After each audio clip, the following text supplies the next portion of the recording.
नाशिकच्या सातपूरमधलं पब गोळीबार प्रकरण आता पुन्हा एकदा समोर आलेलं आहे। लोंढे पिता पुत्रासह 5 जणांवर गुन्हा दाखल झालेला आहे। जमीन हडपून खंडणी मागितल्याचा आरोप केला गेलेला आहे।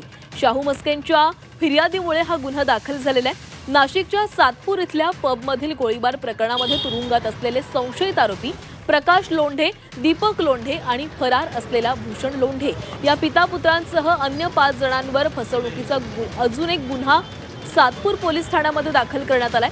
जमीन बळकावून खंडणी मागितल्याचा हा आठवडाभरातील दुसरा गुन्हा लोंढे यांच्यावर दाखल झालेला आहे। फिर्यादी शाहू मस्के यांची सातपूर शिवारातील 23 गुंठ शेतजमीन आहे। शेतजमिनीवर आरोपी शोभा उर्फ सखुबाई मस्के, राहुल मस्के, शोभा मस्के यांची मुलगी दिवाबाई यशवंत खंडेराव उर्फ चव्हाण व यशवंत खंडेराव उर्फ चव्हाण यांनी अतिक्रमण करून जमिनीवर कब्जा केला होता।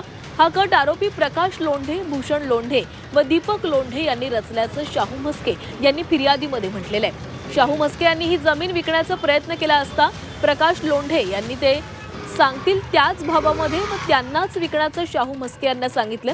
ही जमीन मी कोणालाही खरेदी करू देणार नाही अशी धमकी लोंढे यांनी शाहू मस्के यांना दिली होती।